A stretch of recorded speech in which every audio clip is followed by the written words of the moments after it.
자, 죄형법정주의. 여기 촬영을 해서 저게 장단점이 있습니다. 촬영을 해서 강의를 부득이 못 본 학생들한테는 오아시스지만 강의할 때 집중이 안 돼. 웬만하면 뭐 안 되면 나중에 뭐 동영상 강의 들으면 되니까 이거 해이해지거든. 그러니까 여러분들은 동영상 본다고 생각하지 말고 리얼 모드가 오리지널 아닙니까? 강의할 때 집중해야 하세요. 놓치면 영상 녹화 보면 된다고 안이하게 생각하지 말고. 자, 범죄와 형벌을 법률로 정해두라는 원리입니다. 왜 법이어야 된다고? 왜? 바로 법을 국민의 대표기관인 국회가 만들기 때문에. 그래서 민주적 정당성, 국민이 만든 거와 다를 바 없으니까. 그래서 죄형법정주의 그 자체는 무슨 어려운 개념 아닙니다. 범죄와 형벌을 법률로 정해두라. 그리고 법이 정한 범죄를 저질렀을 때만 법이 정하고 있는 형벌을 부과하라는 원리입니다. 실정법적 근거로서는 헌법과 형법이 있고 연역과 사상적 기초, 죄형법정주의는 바로 마그나 카르타에서 유래해서 다음 페이지에 사상적 기초로서 계몽주의가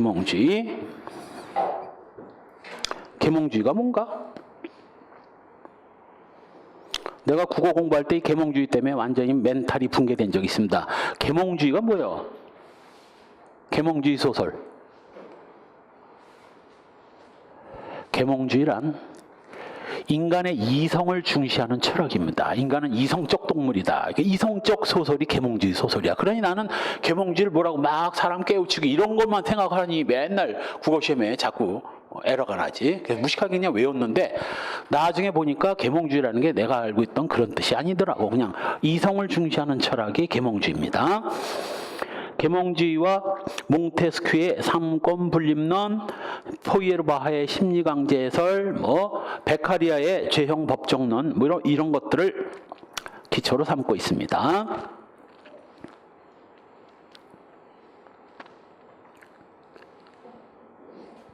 특히 포이에르바하의 심리강제설은 인간들이 어떤 범죄를 저지르면서 얻어지는 이익이 있고 형벌로 받아야 할 고통이 있는데, 형벌로 받아야 할 이제 고통, 손해가 있는데, 인간은 요 계산적 동물이라서 요걸 저울질을 한다는 거야, 저울질. 그래서 자기가 범죄로 인해서 얻어지는 이익이 더 많다고 생각되면 범죄를 저지른다는 거지. 주로 경제범죄자들이 그렇습니다. 박근혜가 뭐고 수십억, 수백억을 챙기면 까짓거 깜빵 몇 년 살고 와도 수십억, 수백억이면 남는다는 장사지. 그래서 포이에르바하는 범죄와 형벌을 법률로 정할 때 형벌은 약간 무거운 게 좋다, 가벼운 게 좋다. 약간 무거운 게 좋다고 합니다. 왜? 그래야 손해가 커지고 손해가 커질수록 손해를 보지 않으려면 이걸 포기해야 되거든. 그래서 범죄를 포기해야 된다는 거야. 그때 바로 이 사람이 계산하려면 계산식을 보여줘야 될 거 아니냐고. 살인범죄에 대해서 어느 정도 형벌이 부과된다는 걸 알아야 손해가 얼마 정도인 걸 알게 되고, 그래야 손해를 안 보려고 범죄를 포기하게 될 것이라는 거야. 그걸 미리 법률로 정해서 알려줘야 된다는 얘기죠. 이게 심리강제설이에요. 한편 죄형법정주의 파생원칙, 그 참고사항은 나중에 범죄이론, 형벌이론, 구파심파를 설명할 때 다 설명할 내용들입니다. 죄형법정주의 파생원칙, 바로 범죄와 형벌을 법률로 정하되 그 법은 반드시 뭐여야? 성문법이어야지 관습법 안 됩니다. 관습법 금지의 원칙.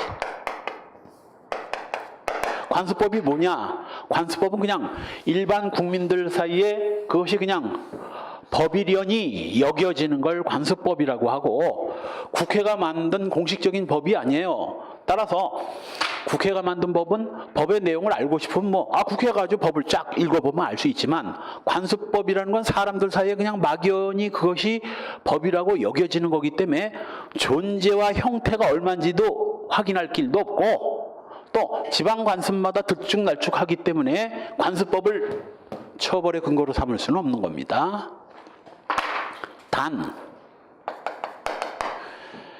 범죄와 형벌은 법률로 정하고 범죄와 형벌을 해석할 때 관습법을 끌어다 쓰는 건 괜찮아요. 이거 해석용으로 쓰는 건 괜찮다고.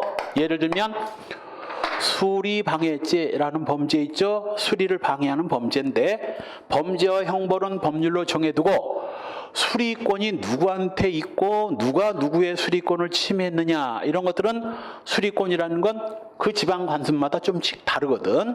바로 그때 수리권의 내용을 관습법으로 해석하는 건 이건 괜찮아. 정리하면 범죄와 형벌을 관습법으로 정하지 말란 얘기지 범죄와 형벌을 성문법으로 정해두고 성문법에 정해진 범죄를 해석할 때 관습법을 끌어다 쓰는 건 이건 괜찮다고요. 그 대표적인 게 바로 수리방해죄, 수리권, 업무상 횡령죄, 업무 이런 것들이 바로 요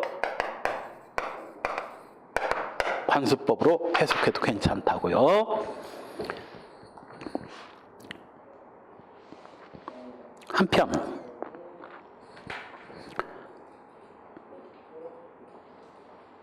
바로 아래 판례 두 개가 바로 뭐예요? 범죄와 형벌을 성문법으로 정해야 되는데 관습법으로 정하려고 했다든가 또는 뭐 위임법의 한계를 이탈한 경우 아까 얘기했던 대로 법률의 범위 내에서 명령이 규정을 해야 되는데 명령이 법이 위임한 한계를 이탈했다든가 하는 경우에는 이건 뭐 죄형법정주에 위반되게 되는 거죠. 두 번째 판례가 바로 그거죠.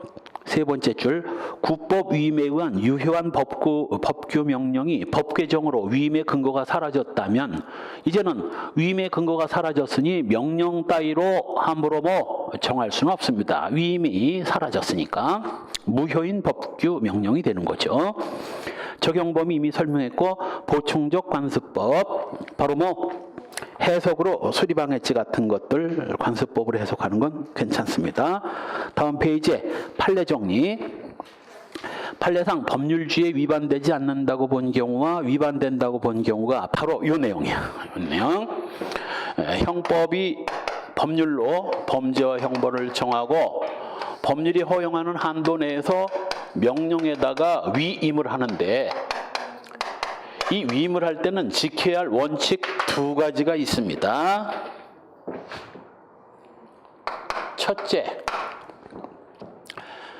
조금 아까 얘기했던 바로 뭐 명령이 법이 위임한 한계를 일탈하면 안 됩니다. 위임의 한계를 지켜야 할 것. 이건 사실 2번인데 위임의 한계를 지켜야 하고 첫 번째가 포괄위임 금지입니다. 포괄위임 안 돼. 포괄위임이 뭐냐면 자 법이 명령에 위임을 할 때는 법에서 기본을 정하고 세부적인 걸 위임을 해야지 법이 기본조차 정하지 않은 채 모든 걸 다 위임하는 건 안 됩니다. 이걸 포괄위임이라고 그래. 그래서 기본은 정하고 세부적인 걸 위임해야 되는데 몽땅 위임하는 거 안 됩니다. 그래서 판례상 법률주의에 위반된다고 본 그 첫 번째 판례가 바로 청포도검법을 보면 청포도검을 허락 없이 소지한 자를 처벌하는 규정을 두고 있고 그리고 뭐 총포의 범위를 두 번째 줄 총포의 범위를 뭐 시행령 명령에다 위임을 했는데 두 번째 줄 끝부분 그 명령이 건방지게 총의 부품도 총포에 속하는 걸로 규정을 합니다. 주제 넘은 거야.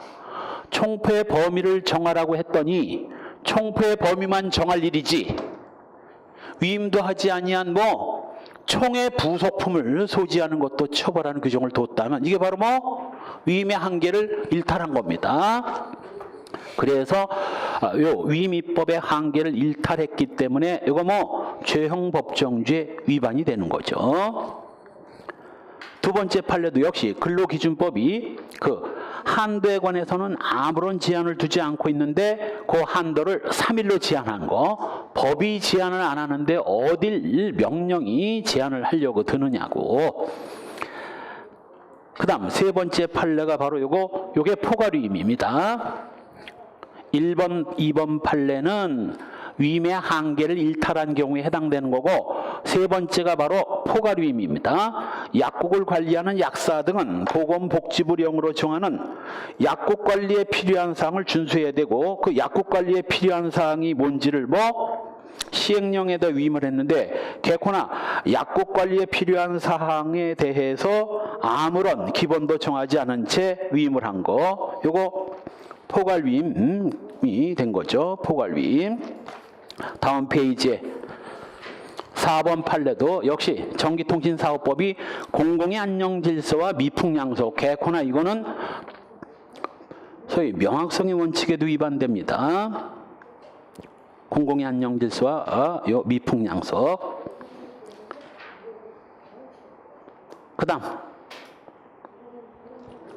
마지막 판례가 최근에 나온 전원합의체 판례죠. 전원합의체 판례는 조금 허접하더라도 일단 2% 부족할 때입니다. 우습게 봤다면 큰일 나. 꼭 시험에 나와요. 전원합의체 판례는.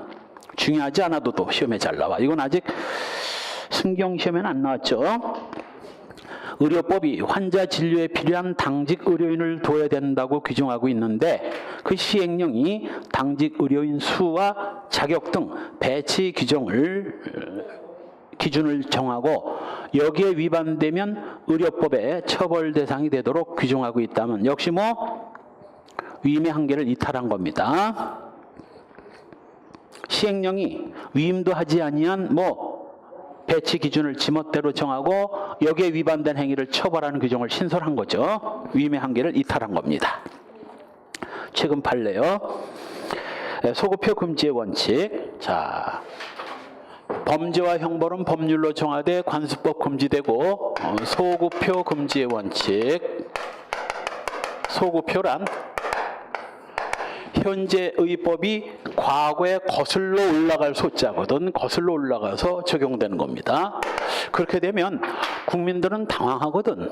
왜? 지금까지는 아무 문제가 없던 행위가 갑자기 소급 적용돼 가지고 처벌된다면 일상생활하던 국민들이 뒤통수를 맞게 되거든.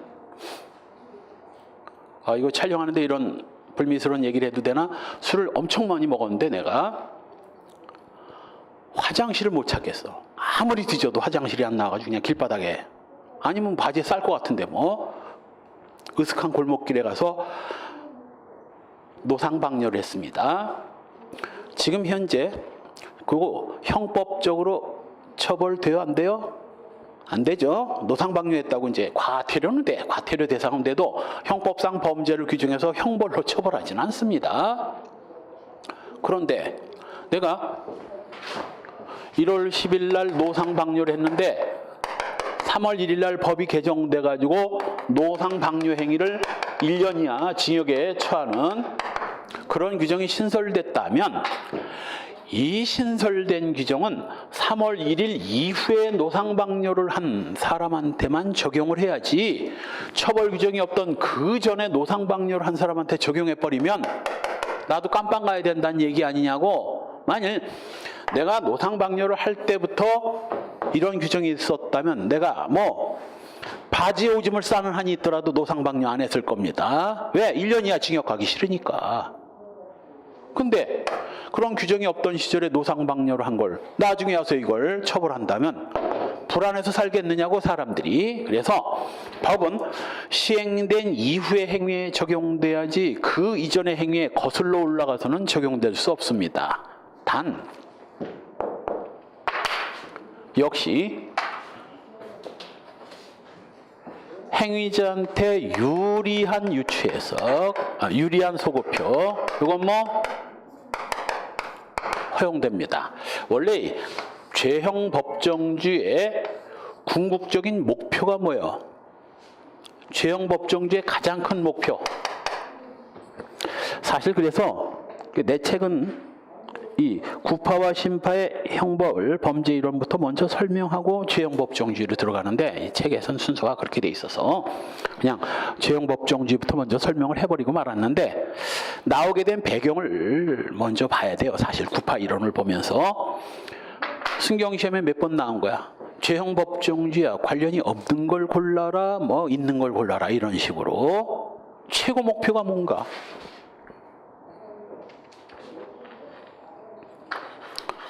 좋아. 우리 아까 설명한 뭐 형법의 기능 중에서 보호적 기능, 보장적 기능, 질서 유지 기능, 뭐 쌈치기 셋 중에서 뭐야? 보장적 기능. 인권 보장 때문에 나온 거야. 반드시 범죄를 법이 정하고 법이 정한 범죄를 저질렀을 때만 법이 정한 형벌을 부과해야지 그 이외의 형벌을 부과해서도 안 되고 형법이 범죄를 규정하지도 않는 행위를 처벌해서도 안 되고 그래서 인권보장이 최고 목표거든. 시험에 많이 나와. 법익보호적 기능, 사회질서 유지 기능. 그건 형법의 기능은 될 수 있어도 죄형법정주의하고는 달라. 죄형법정주의는 무조건 인권보장이거든. 인권보장. 승경시험에 아마 그렇게 나왔죠. 인권보장, 계몽주의 뭐 이렇게 나오고 사회질서 유지 뭐 이렇게 나왔습니다. 사회질서 유지야. 그건 형법의 기능은 될 수 있어도 죄형법정주의 기능은 안 됩니다. 그래서 인권을 보장하기 위해서 죄형법정주의를 뒀기 때문에 소급표를 적용해서 행위자한테 불리하게 바뀌면 그건 안 돼도 유리하게 바뀌는 경우에는 뭐 괜찮은 거예요. 예를 들면 방뇨를 할 당시에는 2년 이하의 징역이었는데 이거 너무 형이 중하다고 해서 1년 이하 징역으로 바꿨다면 갑 입장에서는 이 1월 10일 행위 당시에 법을 적용해 주는 게 좋아요. 나중에 오줌은 1월 10일 날 쌌지만 공소 제기는 3월 10일 날 공소가 제기됐거든. 재판 당시 법을 적용해 주는 게 좋아요. 행위 당시 법을 적용해 주는 게 좋아요. 당연히 재판 당시 법을 소급 적용해 주는 게 행위자한테 더 유리하거든. 요건 괜찮아. 유리한 소급표는 괜찮습니다. 불리한 소급표만 안 되는 거예요. 한편 2번 적용 범위 이건 시험에 한 5번은 나왔나? 이런 걸 놓치면 안 된다고. 소위 절차법인 형사소송법에는 소급표 금지 원칙 없습니다. 왜? 형법은 범죄와 형벌을 규정하다 보니까 소급 적용하면 범죄 아닌 게 범죄가 되고 이런 일이 생기지만 형사소송법은 범죄를 규정하는 법이 아니기 때문에 소급 적용한다고 해서 범죄 아니던 게 범죄가 되고 그럴 리는 없거든. 그건 형법이 소급 적용될 때 문제고. 그래서 절차법에는 소급표 금지 원칙은 없습니다. 다만 소급표 금지의 원칙이 없다고 해서 무작정 소급표가 허용되는 건 아닙니다. 요 진정 소급표와 부진정 소급표는 이건 형소법에서 배우세요. 형법에는 이런 거 없으니까 형소법에서 정리를 하면 부진정 소급표는 당연히 허용되고 진정 소급표는 원칙적으로 아무리 절차법이라도 허용이 안 되지만 중대한 공익상 필요가 있을 때는 예외적으로 진정소급표도 인정됩니다. 시험에는 그렇게 나와. 진정소급표도 허용된다. 원칙적으로 허용된다. No. 안 돼. 틀렸어. 부진정소급표만 허용되고 진정소급표는 허용이 안 되는데 예외적으로만 허용이 되죠. 동그라미 2번 보안처분에는 원칙적으로 소급표 금지 원칙은 없습니다. 왜냐하면 조금 아까 봤죠. 보안처분이라는 게 뭐라고 그랬어? 과거에 저지른 범죄에 대해서 부과되는 게 아니라 앞으로 저지를 범죄를 막기 위해서 부과되는 거거든. 이건 미래지향성이기 때문에 과거 문제를 거론하는 게 아닙니다. 그래서 소급표 금지 원칙이라는 건 보안처분에는 원칙적으로 없어요. 따라서 재판시 규정에 의해서 보호관찰을 받을 것을 명한 거. 세 번째, 두 번째, 위치 추적 전자장치 부착도 요거 소급 적용해도 돼. 그래서 조두순한테 징역 12년만 선고했었는데 나중에 전자장치 7년인가 부착을 추가로 나중에 명합니다. 그런데 동그라미 3번 요거는 시험에 몇 번 나온 거예요. 사회봉사명령이라는 것은 주로 이제 마약 사범이나 요 연예인 또는 재벌 자식들 개념이 없잖아. 조현아 보세요. 조현아 무개념의 극치지. 이런 인간들이 범죄를 저질렀을 때는 워낙 연예인이나 이 재벌집 자식들은 곱게 자라가지고 세상 물정을 몰라가지고 저런 마약이나 처먹고 이런 짓을 저지르거든. 그래서 뭐 이런 힘들게 살아가는 사람도 있다고. 요거 사회봉사 고아원 같은 데서 뭐 일하고 하면서 힘들게 살아가는 사람도 좀 보고 살으라는 의미에서 사회봉사 명령을 부과하는데, 이거는 보안처분이긴 하지만 그 인간 그런 걸 보고 좀 깨달으란 뜻에서 보안처분의 성격이 원칙이지만 소위 징벌적 성격도 있습니다. 이건 순수한 보안처분이 아니야. 왜? 가서 일을 하고 뭐 빨래하고 개고생을 해야 되니까 이거 징벌적 성격이 조금 포함되어 있기 때문에 요거 때문에 요건 소급 적용하면 안 돼. 그래서 신경시험에 나온 게 뭐 100시간 사회봉사 명령을 뭘로 200시간으로 올린 건 이건 안 돼. 이건 소급 적용하면 안 됩니다. 징벌적 성격이 내포되어 있기 때문에 그래요. 다음 페이지에 동그라미 3번 소위 판례 변경의 소급표. 이것도 신경시험에서만 몇 번 나온 거야. 너무나 당연한 거야. 암기고 뭐 이해를 하면 이건 너무나 당연한 겁니다. 지금 법은 그대로야. 법조문은 점 하나 안 바뀌었습니다. 그런데 뭐가? 판례가 바뀐 거야. 여기에 해당되는 게 소위 공문서 부정행사죄. 공문서 부정행사죄가 뭔가? 위조 공문서 행사죄와 다른 점이 뭐예요? 위조 공문서 행사죄는 위조된 문서를 진짜인 것처럼, 가짜를 진짜인 것처럼 사용하는 범죄고, 공문서 부정행사죄는 타인의 진정한 공문서를 자기 것처럼 사용하는 거야. 위조된 게 아니에요.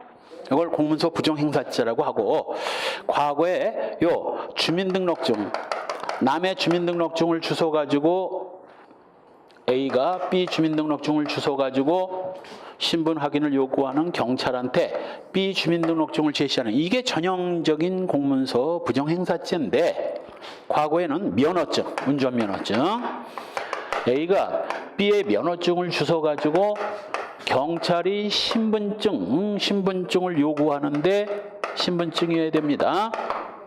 면허증을 보여준 것은 이거 공문서 부정행사죄가 안 된다고 했었어요. 왜?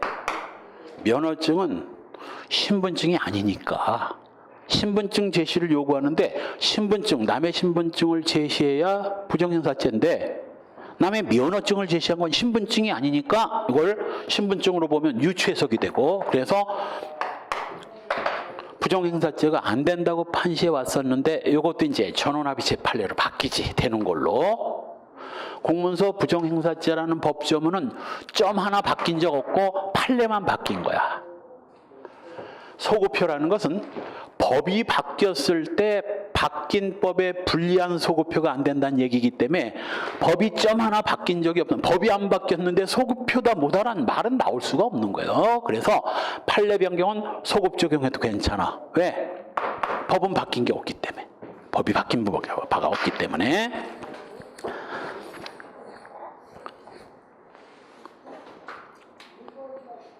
바로 아래 판례도 뭐 똑같은 내용입니다. 세 번째 줄, 행위 당시 판례에 의하면 처벌이 안 되던 행위를 판례를 변경해서 처벌하더라도 이거 소급표 금지의 원칙에 위반되지 않는다. 한편 판례 정리,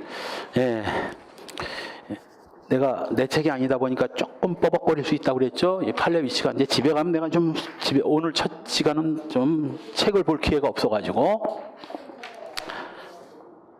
중요한 판례만 보고 갑시다. 첫 번째 판례, 인지가 범행 후에 이루어진 경우라도 이거 소급표 인정되는 거고, 이게 뭐냐면 이제 친족 상도례가 적용될 때 그 친족 상도례에 대한 소위 규정을 태어날 대로 소급 적용하는 거, 이거는 소급표 금지 원칙하고는 상관없습니다.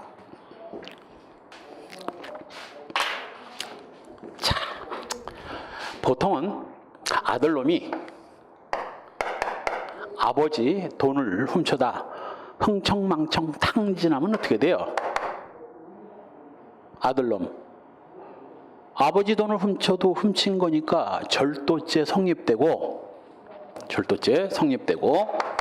절도죄가 성립되면 법률 요건을 충족했으니 형벌권이 발생돼야 될 거 아닙니까?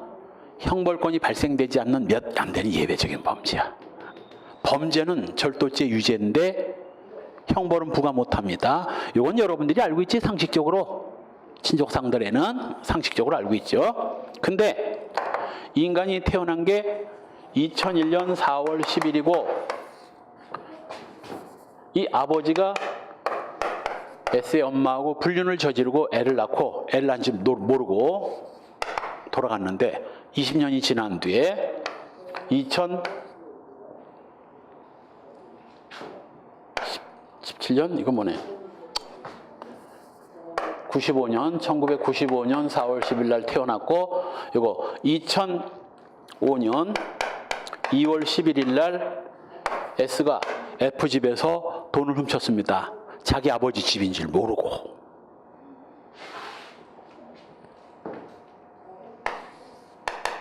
소위 생물학적으로 자기 아버지 아닙니까? 나중에 범인이 잡았다고 해가지고 경찰서에 가봤더니 뭐 M이 아들이 속을 새겨가지고 와가지고 노심초사하고 아들 옆에 붙어 앉아있는데 드라마에서 많이 나오는 거 아닙니까? 출생의 비밀.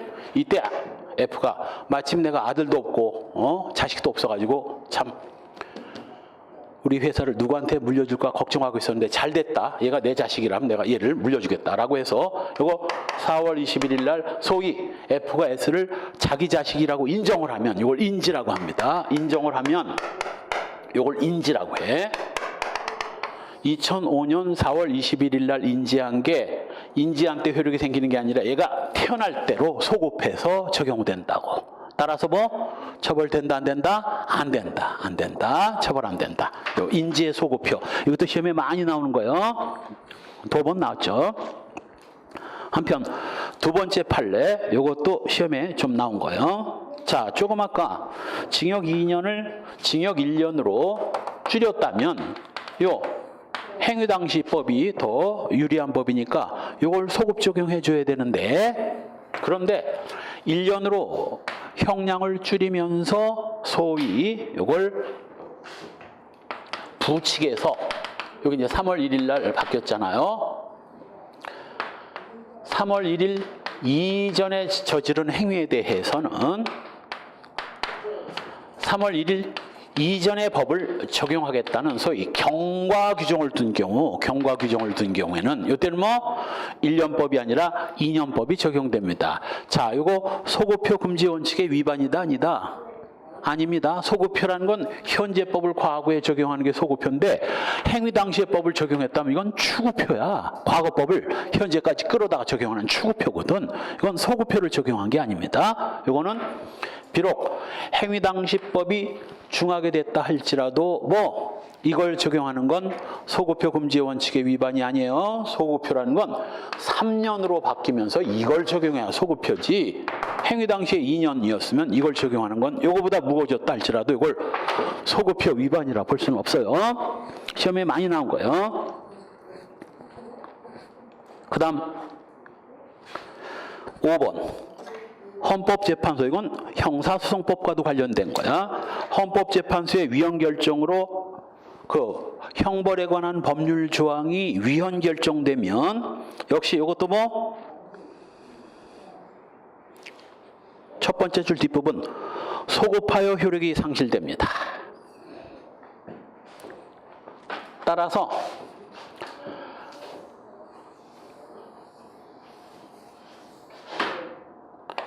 2014년 10월 4일 날 간통을 저질렀고 2015년 2월 26일인가 요거 간통죄가 위헌 결정이 떨어지죠. 그렇다면 뭐 이 위헌 결정은 똑같아. 소급표가 있기 때문에 2015년 2월 26일부터 간통죄가 무죄가 아니라 뭐 소급해서 간통을 할 당시부터 뭐 형법상 간통죄 처벌 규정은 아예 없었던 걸로 치는 겁니다. 이거 무죄 판결해야 돼요. 주의해야 될 점은 혹시 2015년 2월 26일 날 국회에서 형법을 개정하면서 간통을 폐지했으면 어떻게 되나? 간통처벌 규정을 국회에서 헌법재판소가 위헌 결정을 하기 전에 아예 국회에서 이걸 빼버렸다면 어떻게 해야 되나?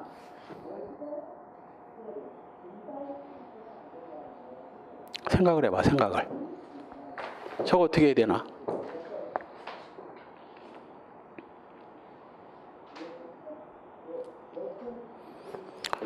면소 판결을 해야 됩니다. 행위 당시에는 범죄였는데 행위 후에 죄가 되지 않는 걸로 바뀌었기 때문에 면소 판결 사호 사유에 해당되는 거야. 그래서 국회가 법을 폐지했다면 면소 사호 사유, 헌법재판소가 위헌 결정을 때린 건 무죄 판결. 이건 왜 무죄라고?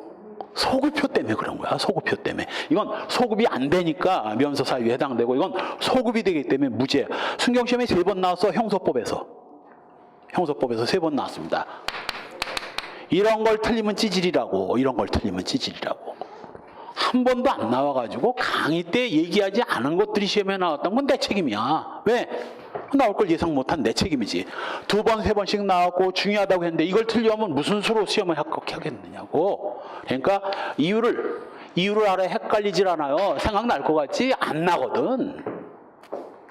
아, 위헌 결정이 게 면소였던가 무죄였던가, 이거 헷갈리면 끝장이야. 또 헷갈리면 끝장이야.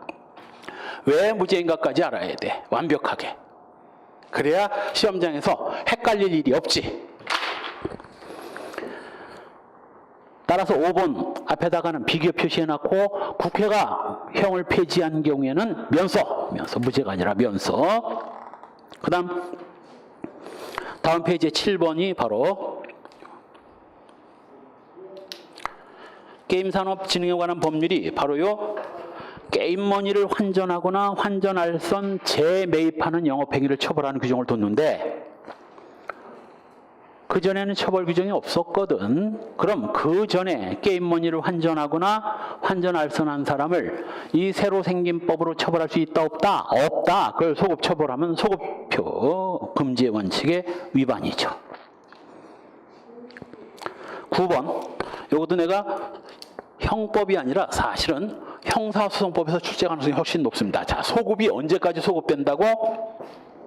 만일 이 위헌 결정이 그 전에 합헌 결정이 한 번도 없었던 법조문의 경우에는 그냥 해방 이후까지 다 소급돼. 그런데 알다시피 옥소리 사건 때 간통은 헌법에 위반되지 않는다고 합헌 결정을 내린 적이 있죠. 바로 그 전에 합헌 결정을 했었던 법률 조문의 경우에는 그 합헌 결정이 있는 날까지 소급한다?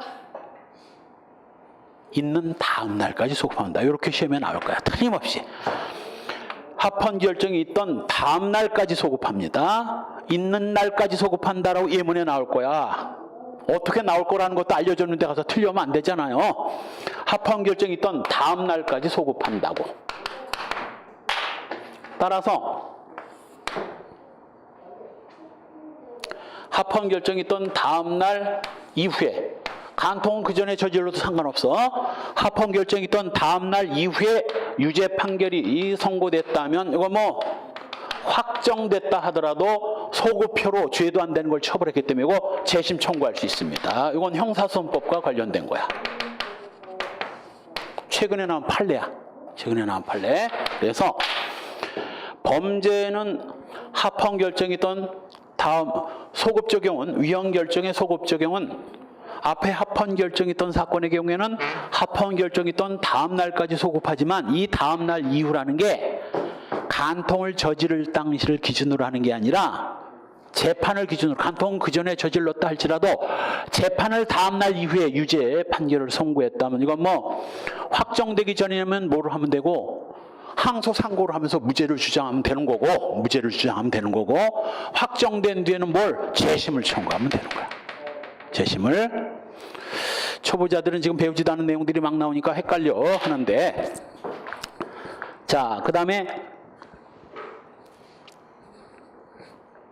그 세 번째 줄 긁어놓으세요. 그 결정이 있는 날 다음 날로 소급하여 효력을 상실한다. 함정으로 요 결정이 있는 날까지 소급한다 이렇게 나올 거라고. 그 다음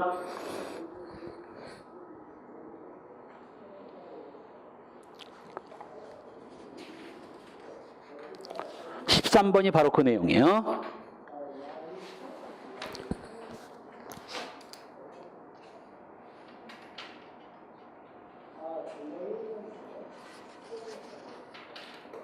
무죄를 선고해야 되는데, 이건 똑같은 내용이네. 9번과 똑같은 내용입니다. 그 다음 15번 판례. 구속요건이 신설된 상습강제추행죄가 시행되기 이전의 범행은, 형법에는 상습강제추행죄라는 게 없었습니다. 그러다가 2014년 4월 16일인가 요 상습강제추행죄가 신설됐는데, 문제는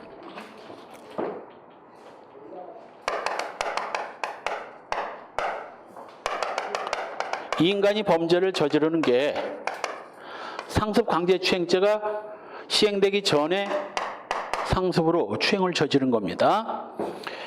그러면 이 상습강제추행죄는 암만 해도 추행죄보다는 더 무겁게 규정돼 있겠지. 그게 불리한 법이거든. 그렇다면 이 인간한테는 뭘 적용해야 되고, 불리하게 바뀐 소급표를 재판시법의 소급표를 인정할 수는 없고 행위당시법을 적용해야 됩니다. 하나 더, 그 뒤 이제 이 추행죄에 대해서 친고죄 규정도 폐지됩니다. 친고죄, 고소가 있어야 소추할 수 있는 친고 규정도 폐지됩니다. 친고죄 규정이 있는 게 범죄자한테 유리한가, 없는 게 유리한가? 있는 게 유리해요, 없는 게 유리해요? 범죄자한테는 뭐가 유리하겠어? 본인이 강제추행을 저렇게 저질렀을 때 친고죄 규정이 있는 게 좋겠어, 없는 게 좋겠어? 응? 있는 게 좋아요, 없는 게 좋아요? 있는 게 좋지. 친고죄 규정이 없으면 무조건 처벌되는 거고, 친고죄 규정이 있으면 피해자가 고소하지 않으면 처벌 안 하니까 처벌 안 할 수 있는 기회가 있는 게 유리한 거지. 그렇다면 친고죄 규정이 폐지된 건 행위자한테 불리한 거고, 불리한 법을 소급 적용할 수 있다, 없다? 없다. 따라서 고소 없이 소추했다면 이거 고소 없이 소추하면 뭘 해야 돼? 공소기각 결정. 문제 하나 날려먹으셨어. 이미 늦었지. 시험장에서 문제 하나 벌써 날려먹었는데, 그러다 보면 하다 보면 순식간에 반토막 나는 거야. 그리고 혼을 내는 겁니다. 적어도 형소법 수험생이 형소법에서 그거야. 적어도 한 번 진행됐을 때 몰라서는 안 될 내용을 지금 모르고 있다고. 공소기각 사유, 면소 사유를 모르면 그게 형소법 수험생인가? 수험생도 아니지. 최소한도 그 정도는 나오면 따박따박 알 정도는 이게 소위 말하는 기본 나가리야. 절대 몰라서는 안 될 내용들, 한 번에 알아야 될 내용들, 기본 나가리. 그걸로 80 정도를 갖추고 두 번째 예습하면서 이제 만점 가까이 내공을 올려야 되는데, 기본이 안 돼가지고 80이 안 되는데 개코나 무슨 내공이 늘어나겠느냐고. 명심하세요. 그런 거 모르면 안 돼. 그 다음 따라서 15번 판례. 행시법에 의해서 그냥 강제추행죄로 처벌할 수 있을 뿐이며, 이 경우 소치요건도 상습강제추행이 아니라 강제추행에 관한 것이 구비되어야 된다. 그래서 강제추행에 관한 것에서 줄 긋고 친고죄 적용, 친고죄가 적용돼서 고소 없이 소추했다면 공소기각 판결. 몇 호 사유?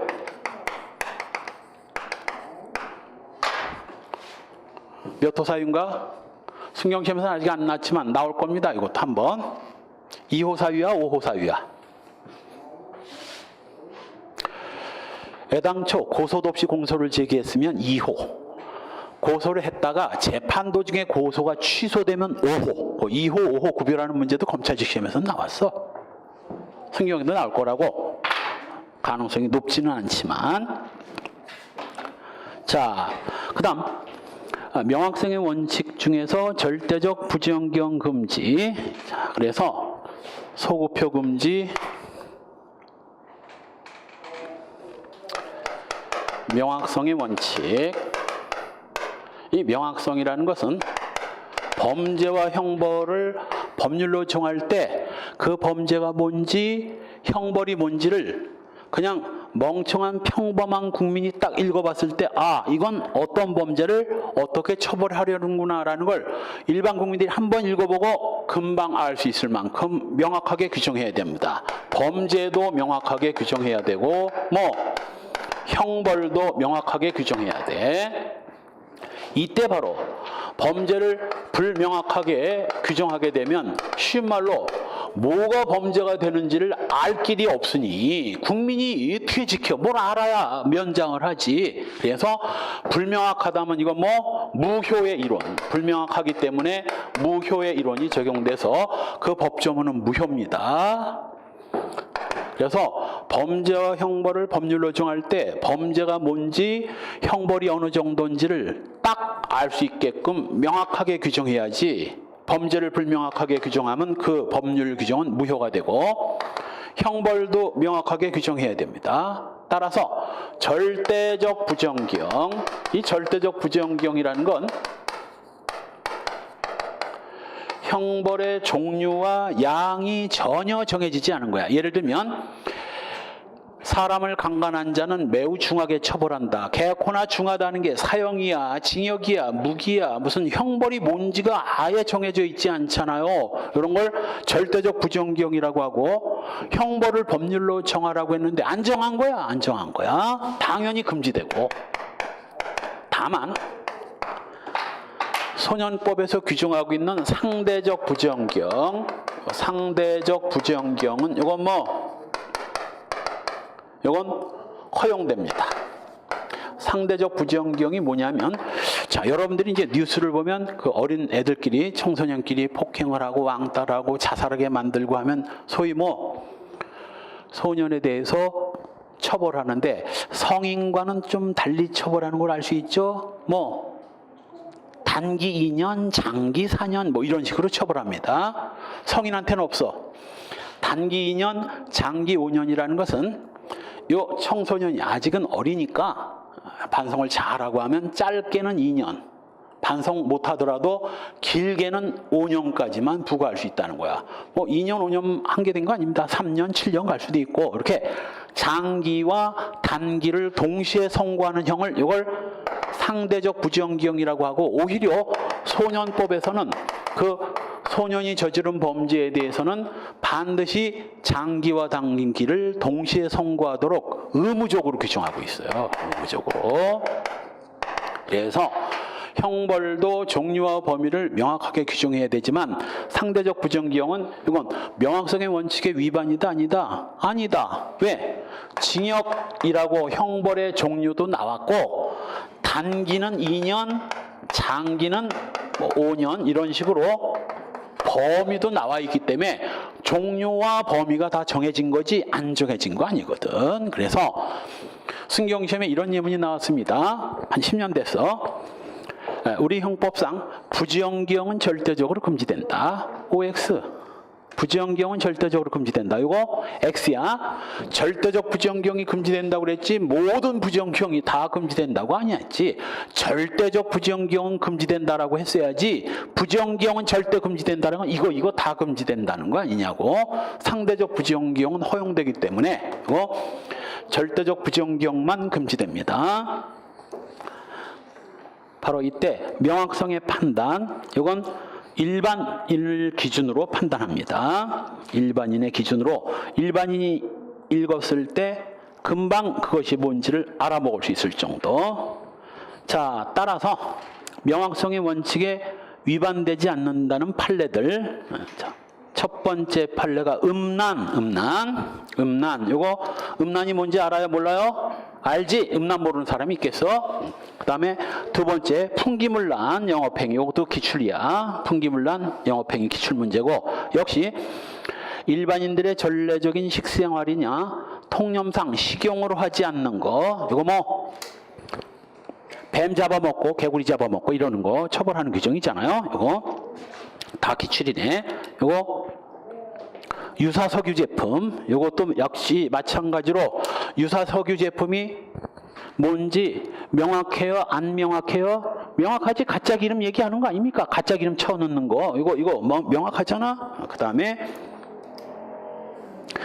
두 개 내려가서 6번에 대기환경보전법상 소량. 소량이 뭐야? 아주 적은 양. 이거 모르는 사람 없잖아요. 그 다음에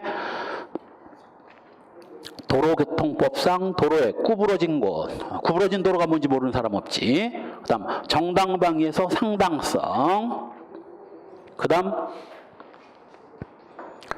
11번 뇌물죄에서 이거 뭐 지방공사와 지방공단 임원 직원을 공무원으로 본다고 규정하고 있는 지방공기업법. 지방공단의 임원과 직원이 뭔지 모를 사람 없죠. 그 다음 군형법상 계간. 추행. 계간이 뭐요? 남자끼리 성행위를 하는 걸 계간이라고 합니다. 닭개자를 써가지고. 그 다음 폭력행위 등 15번 폭력행위 등 처벌에 관한 법이 규정하고 있는 이거 활동. 16번 요거 공직선거법상 투표 마감 시각 전까지 선거운동을 하는 거. 그게 뭔지 모를 사람 없죠? 넘어가서 19번 9 정보통신망 이용 촉진법상 불안감을 유발하는 행위. 그 다음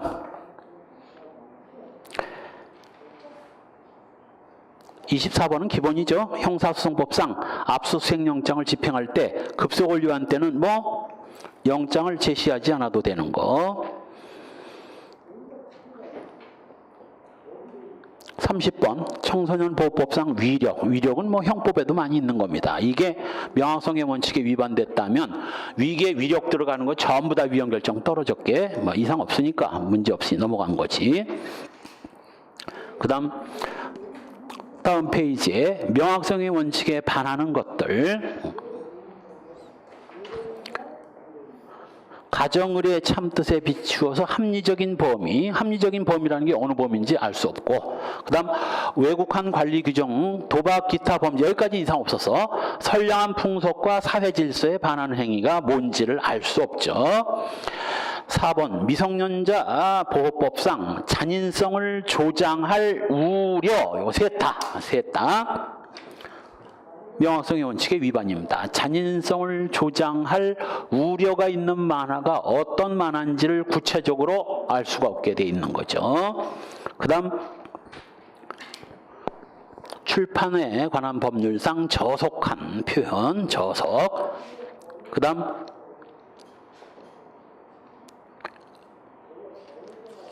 12번 전기통신기본법상 공익. 14 간통죄는 죄가 되지도 않으니까 종용유서, 이거 명확성의 원칙의 위반입니다. 간통죄는 아예 사라졌으니까 뭐 넘어가고. 그 다음 유최석 금지의 원칙.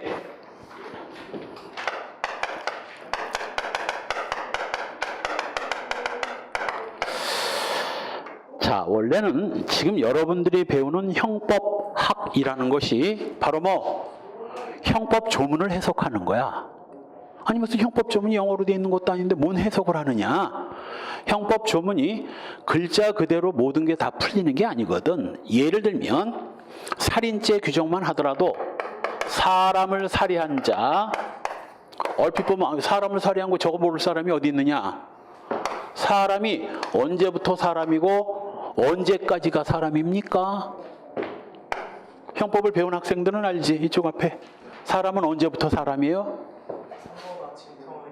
진통을 느끼기 시작하면 사람이고, 사람의 끝은 언제 죽은 거야? 사람은 언제 죽었다고 보는 거냐고? 언제 죽었는지 모르면 살인죄 기수 시기를 모른다는 거 아니냐고. 심장 박동이 멎었을 때 맥박 정지설. 여기도 학설이 안 하죠. 진통설, 일부 노출설, 전부 노출설, 독립호흡설 학설이 나눠지거든. 언제로 사람이 볼 것이냐? 요거 학설마다 달라지는 거예요. 그래서 과연 사람이 언제부터 사람으로 볼 것이냐? 해석이 필요한 이유가 여기에 있어요. 바로 이때 법조문을 해석을 할 때는 원칙적으로 물리 해석을 원칙으로 합니다.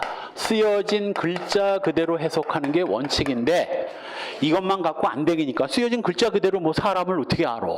이때는 바로 뭐 유추 해석도 하고 확장 해석도 하고 축소 해석도 하고 축소 해석, 확장 해석, 이제 유추 해석 등을 하게 되는데, 그런데 다른 법에서는 모르지만 형법에서는 유추 해석만은 금지됩니다. 확장 해석은 허용돼도 유추 해석은 금지돼요. 그럼 확장 해석과 축소 해석은 의미를 줄이는 거고 확장 해석은 글자 의미를 넓히는 건데, 바로 기차 전복제의 기차뿐만 아니라 원래 기차는 뭐예요? 석탄을 떼가지고 수증기 힘으로 가는 차가 이 기차의 기자 아닙니까? 수증기 할 때 기자.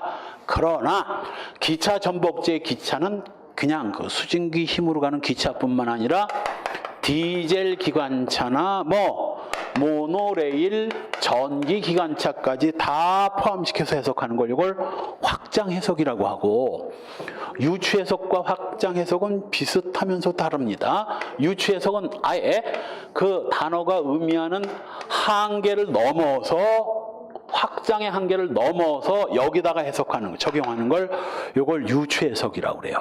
예를 들면 소위 축산물 관리법이 소위 소, 돼지, 말, 양을 집에서 동네에서 함부로 도축 잡아가지고 이제 먹는 걸 처벌하는 규정을 둡니다. 옛날에 이제 명절 때 되면 동네에서 소 잡고 돼지 잡고 그러거든. 근데 전문가들이 아니어가지고 병든 소, 병든 돼지 잡아가지고 동네 사람들 전부 먹고 탈이 나고 이런 일이 생기니까 도축장 가서 이상 있는 걸 확인하고 도축 수수료 받아가지고 도축한다 먹도록 돼 있다고. 그 대신 이제 개나 닭고기 같은 건 집에서 잡아도 돼. 개, 닭, 병아리 이런 것들, 오리는. 그런데 이 친구가 염소를 폭 과가지고 어머니 보신용으로 드렸는데, 검사가 이 친구를 불러다가 이 축산물 관리법 위반으로 공소를 제기한 거야. 갑이 하소연을 했어요. 나도 이상일 교수님한테 강의 들었어요. 축산물 가공 처리법에는 소, 돼지, 말, 양만 있지 염소는 없잖아요. 그랬더니 검사가 하는 말이 뭐라고? 야 인간아, 너 염소하고 양하고 같은 거야. 양 어떻게 울어? 매하고 울지? 염소도 매하고 울지. 우리 있어 없어? 있어. 염소나 양이나 똑같은 거야 라고 해서 염소를 양에다가 적용을 해가지고 공소를 제기한 겁니다. 요게 바로 뭐야? 이게 유추 해석이야. 양하고 염소하고는 비슷하지만 엄연히 다른 거거든. 기차의 의미를 넓혀서 디젤 기관차나 모노레일에 적용하는 건 상관없지만 양의 개념을 넓혀가지고 이걸 염소에다 적용하면 적용 안 될 게 뭐가 있겠어? 그리고 우리나라에 양이 많아요? 염소가 많아요? 양은 저 대관령 근처에 한 20만 마리 정도 있고, 염소는 전국에 1000만 마리가 넘어 900만 마리 정도 있다는 거야. 그러면 국회에서 법을 만들 때 20만 마리밖에 없는 양을 넣고 굳이 이 900만 마리씩이 있는 염소를 뺀 건 국회가 염소를 잡아먹는 건 처벌하지 않으려고 뺀 건데, 결국은 검사가 뭘 해버린 거야? 법을 개정을 한 것과 똑같아. 법을 개정하는 건 국회에서 할 일이지 어딜 검사가 법을 개정해. 그래서 유추 해석을 해버리면 바로 검사나 법원이 법을 개정한 결과가 나와요. 월권이지. 그래서 유추 해석은 금지되는 겁니다. 그런데 확장 해석은 허용이 되는데, 근데 확장도 적당히 해야지 이걸 너무 확장해버리면 뭐가 되는 거야? 리어카에다 적용한다든가 하면 이건 유추 해석과 동일하게 되는 겁니다. 그래서 확장 해석을 할 때도 정도껏 확장을 해야 죄형 법정주의 위반이 아니지 너무 확장을 해버리면 유추 해석과 똑같은 결과가 나요. 그래서 우리 대법원 판례를 보면 지나친 확장 해서 위법이다라고 나오는데 그게 바로 유추 해석에 해당하는 꼴이 됐다는 얘기예요. 그리고 이 죄형 법정주의에서 제일 시험에 많이 나오는 게 바로 요 유추 해석과 관련된 판례들입니다. 왜? 유추 해석과 확장 해석 자체가 그게 사실 경계선이 애매하거든. 이게 쉽게 그렇게 판가름이 안 나거든. 그래서 시험에 많이 나옵니다. 한편 유추 해석도 역시 아까 소구표도 유리한 소구표 허용되듯이 유추 해석도 유리한 유추 해석은 허용됩니다. 불리하게 유추 해석하는 건 안 되지만 유리하게 유추 해석하는 건 돼. 따라서 죄가 안 되는 걸로 유추 해석하는 건 상관없지만 죄가 되는 걸로 유추 해석하면 그건 안 된다고. 자, 그러면 이제 초보들이 있어서 자, 범죄가 성립되려면 이제 범죄 요건, 법률 요건으로서 범죄 요건을 갖춰야 되는데 내가 이걸 300원짜리 자판기라는 표현을 씁니다. 자판기에 300원이 들어가야 자기가 먹고 싶은 음료수가 나오듯이 범죄 자판기에도 300원, 구속요건, 위법성, 책임 요 세 요소를 구비해야 범죄가 성립되고 범죄가 성립돼야 형벌권이 발생됩니다. 이때 바로 구속요건을 넓게 유추 해석하거나 위법을 넓게 유추 해석하거나 책임을 넓게 유추 해석하는 건 이건 전부 죄형 법정주의 위반입니다. 그런데 구속요건을 좁히거나 위법성을 좁히거나 책임을 좁히는 해석은 이건 책임이 사라지고 위법이 사라지는 순간 죄가 안 되는 거니까 죄가 안 되는 걸로 유추 해석하는 건 이건 허용된다고. 그런데 자, 알다시피 이제 나중에 배우게 됩니다. 일반적으로는 구속요건에 해당되면 위법성이 추정이 되는데 위법성이 조각되는 게 바로 위법성 조각 사유고 정당방위 이런 것들입니다. 자, 위법성 조각 사유는 넓게 해석하는 게 좋은가 좁게 해석하는 게 좋은가? 시험에 나왔어. 위법성 조각 사유나 책임 조각 사유를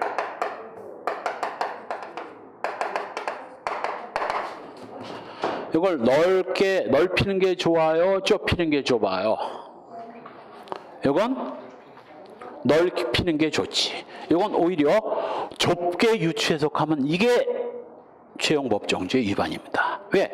이건 범죄가 사라지는 사유니까 범죄가 사라지는 사유가 넓어질수록 범죄가 안 되는 범위가 넓어진다는 거고 이건 넓게 해석해야 되는 거고 좁게 해석하면 이거 유추해석 금지 원칙의 위반입니다. 기출문제로 두세 번은 나왔기 때문에 이것도 확실히 찍고 가야 돼. 기출문제 한번 풀어봐. 이제 강의를 듣고 이게 이렇게 된 거구나라는 걸 이해를 해야 돼. 이해 못한 것들은 함정파면 꼭 틀려요. 따라서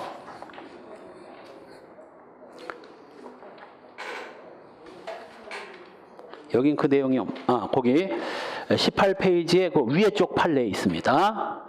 세 번째 줄 두꺼운 것이 위법성 책임을 넓게 해석하는 건 안 되지만 위법성 책임의 조각사유, 소추조건, 처벌 조각사유 같은 것들을 제한적으로 유추 적용하면 이건 좁히는 거거든. 이건 죄형 법정주의 위반이고 오히려 이걸 좁게 해석하는 거 죄형 법정주의 위반이고 이걸 넓게 해석해야 돼요. 그러니까 위법성은 좁게, 위법성 조각 사유는 넓게 해석해야 된다고. 위법성 조각 사유는 넓게 유추해야 되고 위법성은 좁게 유추해야 된다고. 다음 페이지에 그 확장 해석과 유추 해석은 이미 설명했고 판례 정리, 유추 해석이나 확장 해석에 해당되지 않는다고 본 판례, 바로요 보호관찰, 사회봉사, 수학명령, 이것도 시험에 나온 거야. 세 개를 동시에 다 과할 수도 있고 그 중에 일부만도 과할 수도 있다고 해석하는 거 유치해석 아닙니다. 두 번째 판례도 시험에 제법 많이 나온 판례죠. 방아찌에 대한 판례인데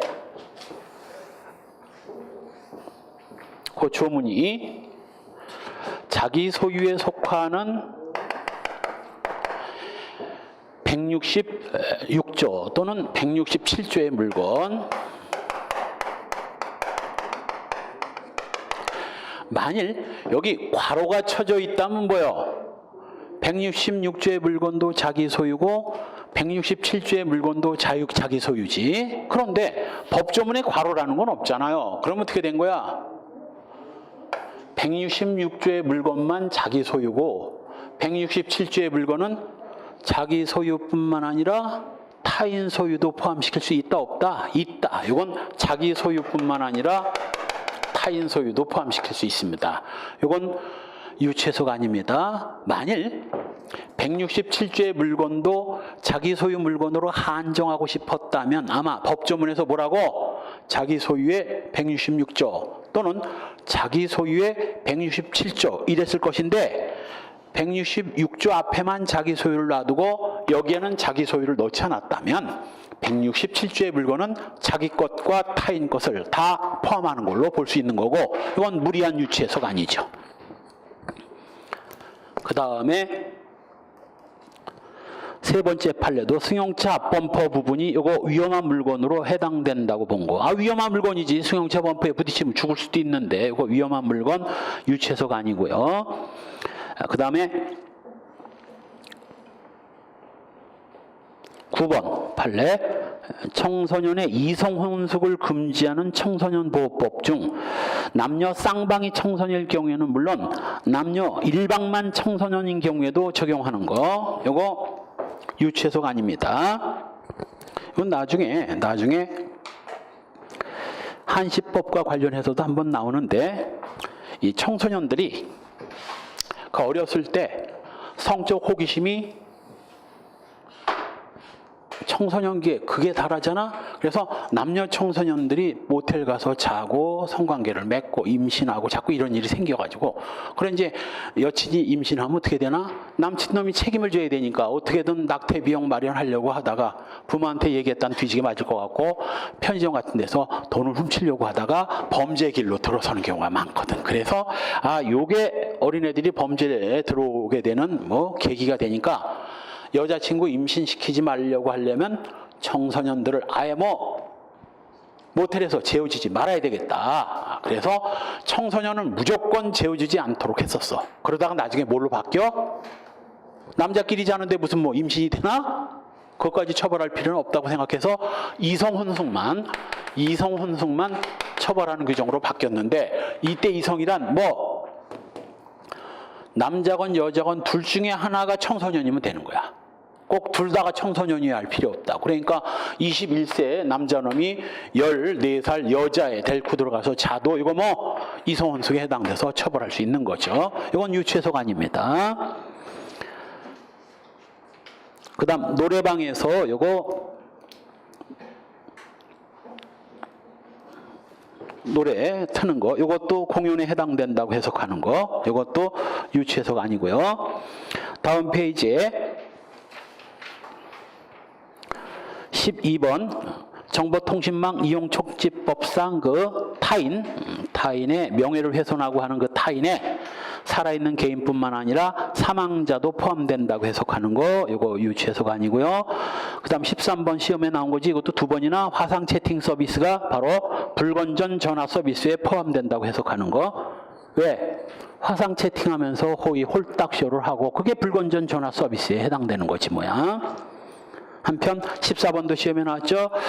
미성년자 의제강간, 의제강제추행죄의 경우 강간죄, 강제추행죄 규정을 적용해서 처벌하는데 그때 법정형뿐만 아니라 미수처벌 규정도 강간, 강제추행죄에 따른다고 해석하는 거 역시 유치해석 아니고요. 그 다음 17번 자신의 뇌물수수 혐의에 대한 결백을 주장하기 위해서 이메일 출력물을 제출한 거, 이거 타인의 비밀을 누설하는 행위에 해당된다고 해석한 것도 유추해석 아니고요.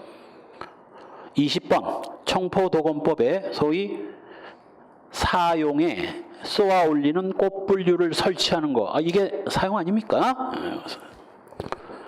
쏘아 올리는 꽃불류의 설치 행위도 요 사용에 해당되는 거, 화약류 단속법 사용에, 화약류 함부로 사용하는 사용에 해당된다고 해석하는 거.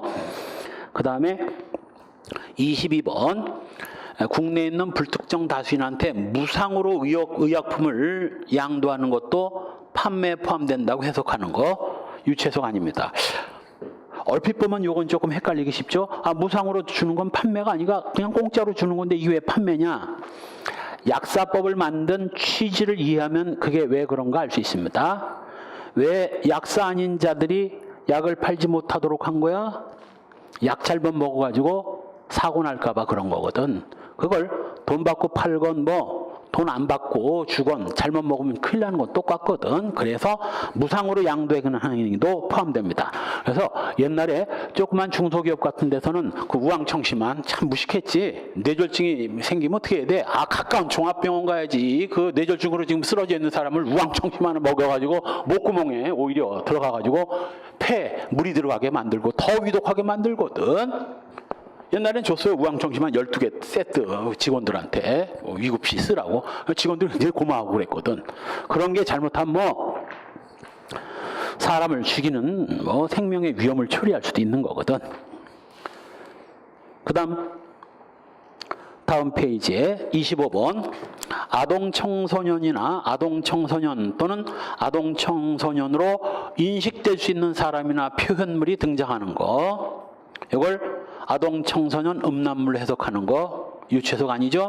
그래서 비록 성인이라 하더라도 뭐 딱 봐도 아동청소년처럼 보인다면 포르노 비디오에 그 아동청소년으로 보이는 성인이라도 요거 뭐 아동 포르노로 처리하는 거, 요거 유추해석 아닙니다. 다만 반대 판례는 있어. 무조건 성인이라고 해서 무조건 요 아동 포르노라고 볼 게 아니라 누가 보더라도 아동처럼 보여야지 그냥 성인이 아동 행세한다고 전부 다 아동 포르노라고 보면 안 된다는 판례 있습니다. 그 다음에 26번도 시험에 나왔죠. 이거 농수산물, 인삼 등의 원산지를 혼동하게 할 수 있는 우려가 있는 표시를 하는 행위에 원산지 표시란에는 국내산으로 표시하고 국내 유명 특산물의 생산 지역명, 예를 들면 금산 같은 이런 포장재를 사용한 행위도 이거 뭐 원산지를 혼동케 할 우려가 있는 행위로 해석하는 거 역시 유추해석 아니고요. 27번도 시험에 나왔죠. 상관모욕죄에서 상관에는 대통령도 포함되고 28번 중요한 겁니다. 요 유사 성교 행위 내지는 성교도 뇌물에 해당되는 거. 그래서 검사 하나가 여자 피의자를 조사하면서 뭐 검사실에서 유사 성행위를 요구하고 자기 성기를 뭐 입으로 뭐 해달라고, 그리고도 부족해가지고 왕심이 모텔에 불러가지고 기어이 성관계를 맺었는데 뇌물에 해당됩니다. 단 그 끝에다가 뇌물에는 해당되지만 재산상 이익에는 해당되지 않아요. 따라서 검사가 성상납을 받으면 뇌물이지만 A가 B녀를 속여서 성관계를 맺으면 이거 뭐 원칙적으로 죄 안 됩니다. 죄 안 돼요. 사기도 안 되고. 왜? 성관계가 사기죄 이익이 될 수는 없으니까 중요한 겁니다. 그래서 성관계는 뇌물은 될 수 있어도 재산범죄, 재산상 이익은 안 돼요. 그 다음 31번 요 의사가 한방 의료 행위를 하는 거, 요거 뭐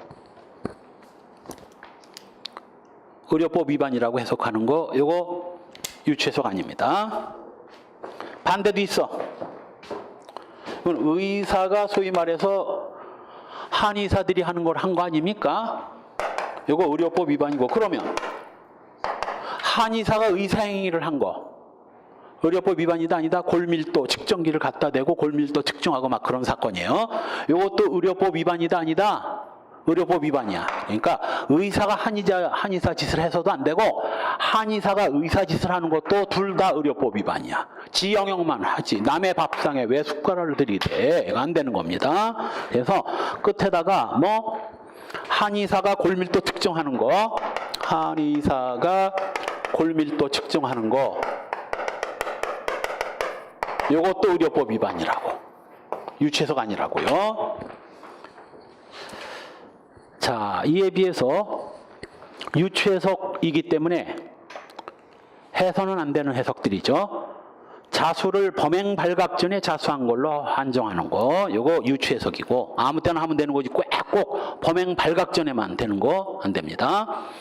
군형법상 분실에 편취를 포함하는 거 역시 유추해석이에요. 왜냐하면 분실과 편취는 어떻게 달라요?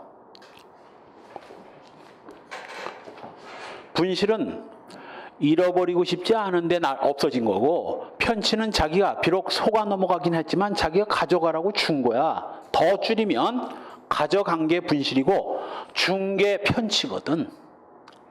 안 주는 걸 가져간 것과 주는 것을 받아간 것은 전혀 개념이 달라요. 그래서 분실에 편취를 포함시키는 거, 이거 유추해석입니다. 이게 시험에 잘 나오니까 조금 구체적인 사례를 볼까? 이 갑이라는 놈이 보초를 쓰는 병사한테 가가지고 장교 점퍼를 입고 소위 사단 검열관을 사칭합니다. 이 순간 이 인간 뭐야? 진짜 사단 검열관이면 아무 죄가 안 되지만 군인도 아닌 주제에 점퍼만 장교 점퍼 입고 장교 행세를 했다면 이게 바로 뭐야? 공무원 자격 사칭죄 아닙니까? 그래서 보초병한테 사단 감찰관이라고 하면서 총기 검열을 하겠다고 한 다음 총기가 녹슬었다고 해가지고 이 총기 하나를 이거 증거물로 사단으로 가져갈 테니까 징계받고 나중에 받아가라고 한 겁니다. 보초는 어이가 없어가지고 이제 장교니까 대령급 대리니까 연대령이라고 하면서 대령급이니까 아이고 엿됐다. 사단 검열관한테 걸렸으니 이제 흔한 말로 영창 가게 생겼구나. 그리고 인사계한테 보고를 했더니 이 인사계는 군대 생활을 오래 한 사람입니다. 사단 감찰부에 연대령이라는 사람은 있지도 않은데 이상하네. 사단 감찰부에 전화를 걸어본 거야. 아니, 연대령이라는 분이 우리 부대에 왔다고 하던데 연대령이라는 분도 있었습니까? 감찰부에서 뭐야 이것들이 자다가 무슨 봉창 두드리는 소리야. 연대령이 어디 있으며 우리가 언제 거기 감찰 나가지도 않았으며 니들 총기 어떻게 된 거야 이 멍청한 것들아. 그래서 소위 사단이 발칵 뒤집어진 거지. 총을 분실했으니. 자, 이 인간 군형물 분실죄로 처벌할 수 있다 없다? 군형물 분실죄란 잃어버려야 되는데 얘한테 속아가지고 편취를 당한 건 이건 분실이 아니거든. 분실은 뭐야? 야간 행군을 하다가 일어나서 가자고 그러니까 총 놓고 온 이런 개념 없는 놈들, 이런 것들이 분실이지 속아 넘어가가지고 넘겨준 건 편취지 분실이 아니거든. 그래서 분실죄를 처벌하는 규정을 요거 편취당한 것까지 확대를 하면 이게 유추해석이 되는 거예요. 이거 유추해석. 유명한 사건입니다. 그 다음 4번 형법 공문서 변조 위조죄 공문서를 이걸 공무원과 공무소가 아닌 계약 등에 의해서 공무와 관련된 업무를 대행하는 경우를 포함해서 해석하는 거. 그 끝에다가 그 공문서가 구체적으로 시중은행 세금 수납 영수증이었습니다. 시중은행의 세금 수납 영수증.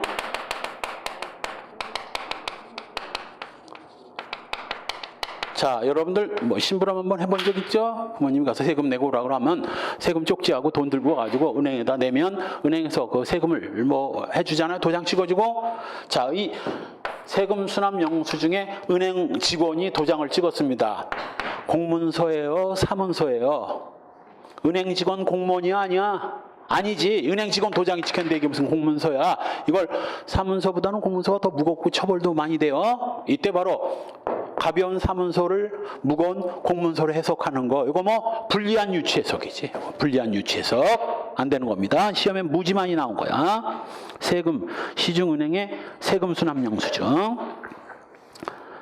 그 다음 페이지 5번 판례 요 통화위조죄에서 바로 뭐 외국에서 통용하는 지폐에 뭐까지 통용도 안 되는 걸 통용할 것처럼 오인할 가능성 있는 지폐까지 포함시켜서 해석하는 거. 통용력이 없는 지폐를 통용력 있는 것처럼 해석하면 유추해석이지 뭐요.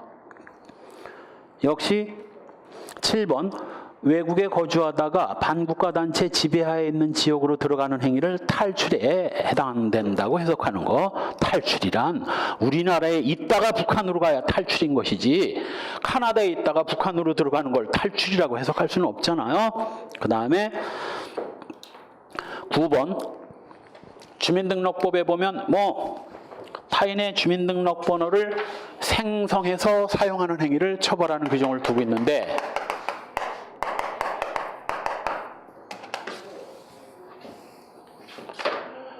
A가 생성한 걸 B는 생성도 안 하고 이거 뭐 사용만 했다면 이거 뭐 B를 요 주민등록법 생성 사용하는 행위를 적용할 수 있다 없다? 없다. 생성하고 사용하고 둘 다를 해야 처벌하는 규정에 생성은 안 하고 사용만 한 자를 이걸 적용할 수는 없는 거예요. 적용하면 유추해석이 되는 거죠. 그 다음 13번 아동복지법상 아동에게 음행을 시키는 행위에 행위자 자신이 직접 음행의 상대방이 되는 것을 포함된다고 보는 거.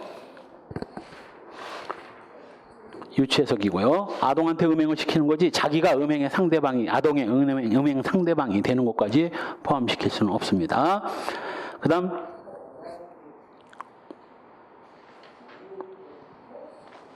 14번 타인의 이메일에 함부로 접속해서 그 이메일의 내용을 읽어보는 행위는 자기만 읽어봤지 이걸 누설은 아직 안 했잖아. 이걸 타인의 비밀을 누설까지 한 걸로 해석하면 이건 유추해석이고요.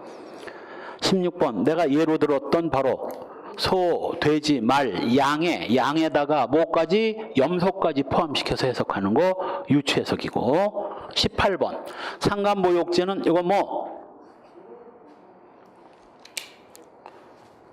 면전에서 모욕하는 걸로만 해석하면 이거 유추해석입니다.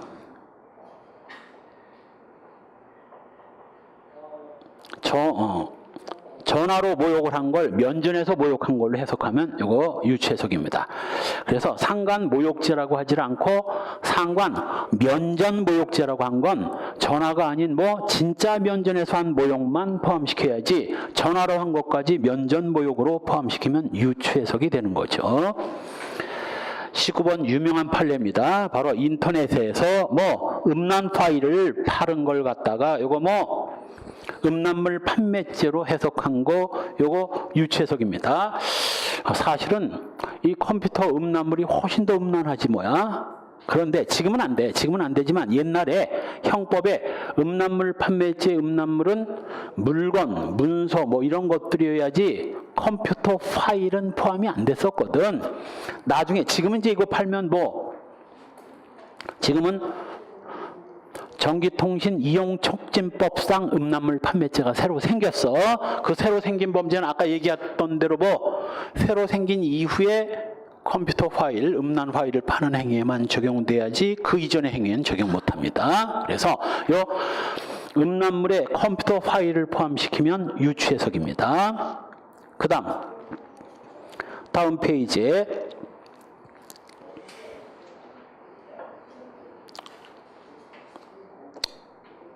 26번 성폭력범죄 처벌법에 보면 요 강도 등이 강간이나 강제추행을 하면 소위 가중처벌되는데 이때 바로 그 강도의 세 번째 줄 뒷부분 준강도나 준강도 미수를 포함시키면 안 됩니다.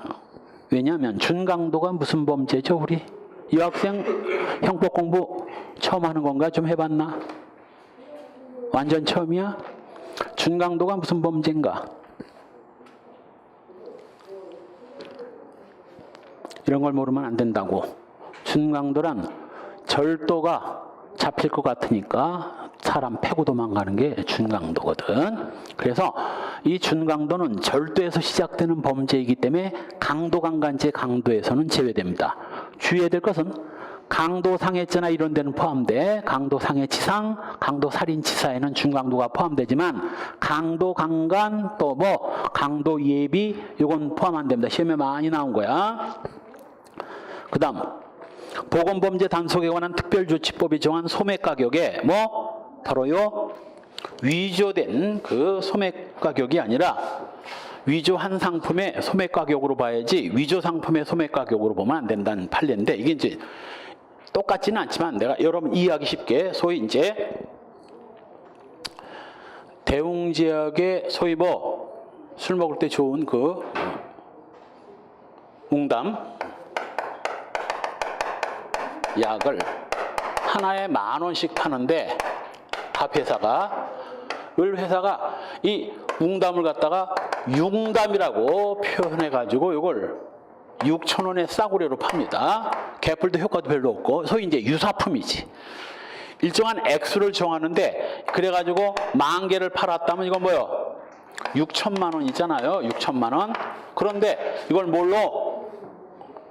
이 가격이 아닌 위조된 상품인 요 10,000원으로 계산해서 1억이 넘었다고. 이제 1억이 넘으면 가중처벌되고 하니까 이걸 위조의 대상이 된 그 약품 가격을 기준으로 계산할 게 아니라 실제 애들이 팔아먹은 가격으로 계산해야지. 그래서 1억을 이익을 봤다가 아니라 6천만 원 이익을 봤다고 해야 될 걸 1억을 이익 봤다라고 하면 이게 유추해석이 되는 거야. 그래서 두 번째 줄 의약품 그 자체 우루사 소매 가격을 우루사가 아닌 그 위조된 약품의 소매 가격을 말해야지. 세 번째 줄 허가된 의약품 위변조 대상이 된 제품 우루사 요 웅담 약이 들어갔단 요 가격을 기준으로 할 게 아니라 요 가격을 기준으로 얼마 이익을 취득했는가를 판단해야 된다 하는 얘기예요. 자, 그 다음에 넘어가서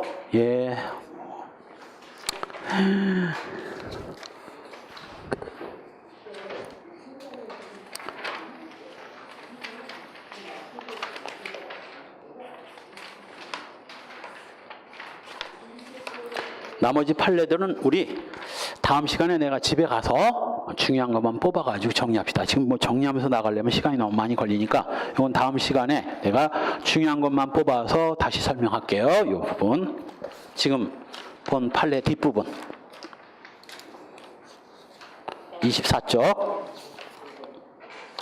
24쪽부터 33쪽까지 다음 시간에 중요한 것만 뽑아가지고 정리하고 갑시다. 지금 이걸 보면서 가려니까 갑자기 내가 와서 책도 지금 받았고 한 일주일 전에 받았으면 좀 미리 좀 준비를 했을 텐데 5번 적정성의 원칙으로 갑시다. 그냥 계속 가죠? 예?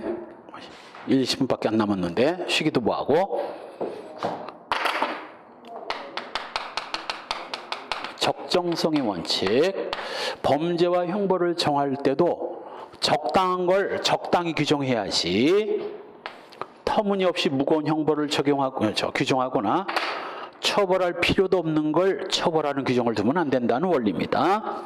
그래서 기본적 인권을 실질적으로 보장할 수 있도록 내용도 적정해야 되고 그래서 내용의 1. 형벌 법규의 적용의 필요성 꼭 정말 형법이 개입해서 처벌하지 않고는 안 되는 그러한 법익 침해 행위만 처벌해야지 허접한 법익 침해까지 다 처벌하려고 들어서는 안 된다.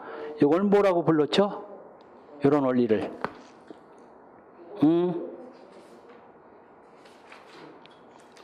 죄형법정주의 중에서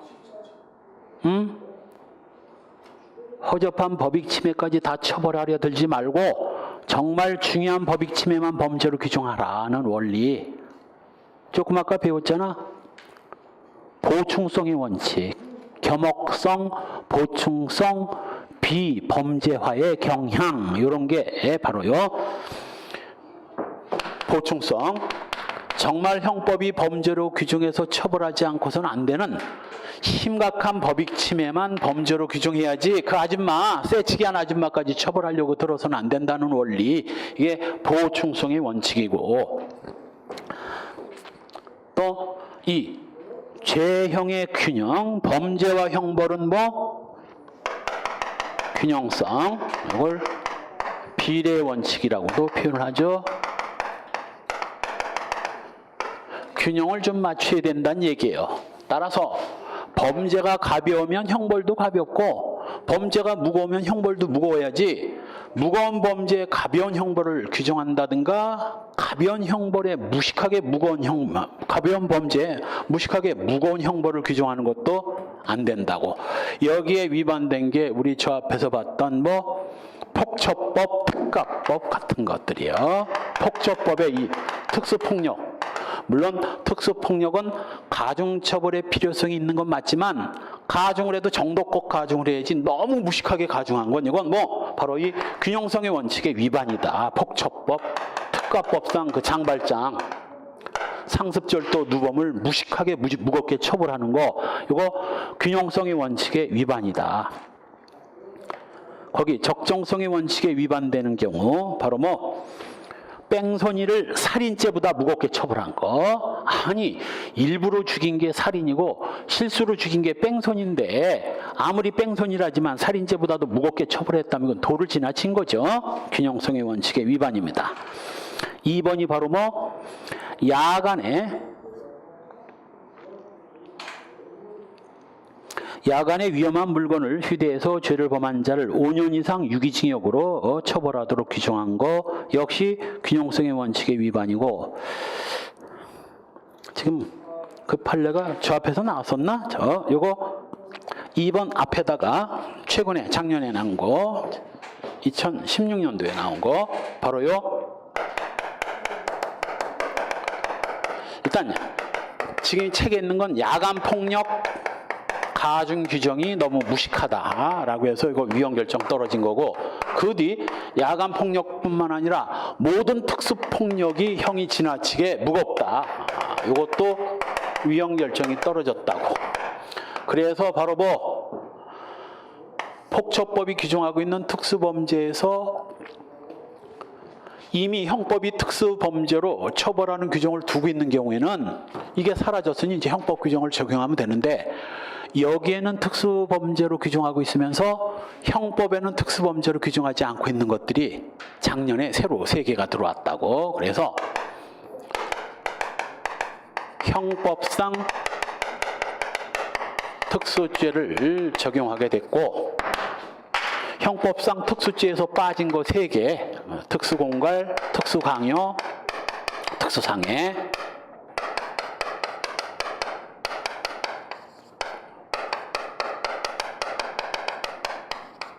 전속상해 포함, 특수전속상해,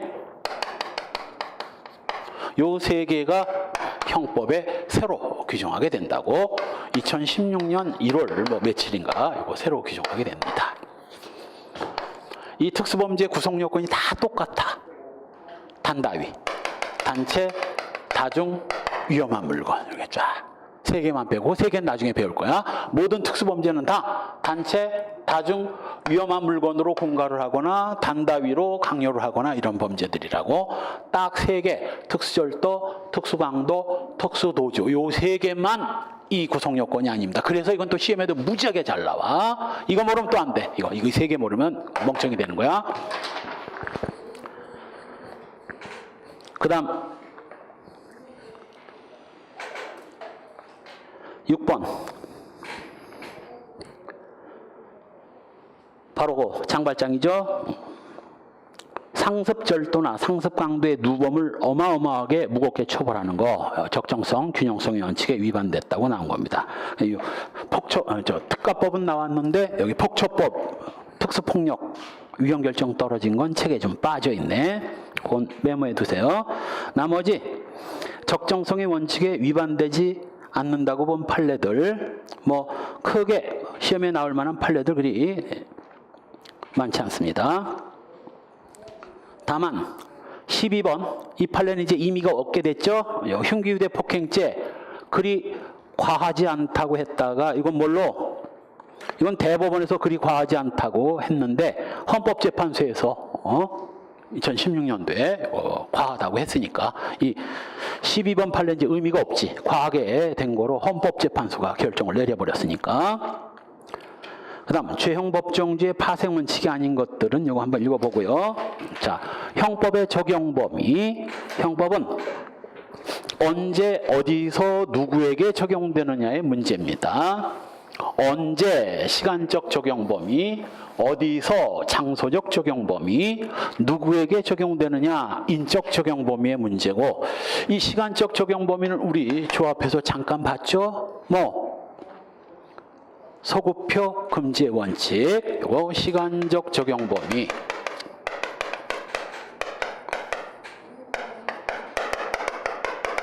소급표는 금지되고 오히려 법이 바뀌면 원칙적으로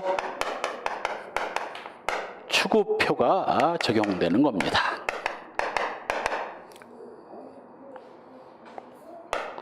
다만 반대로 소급표가 행위자한테 더 유리하면 예외적으로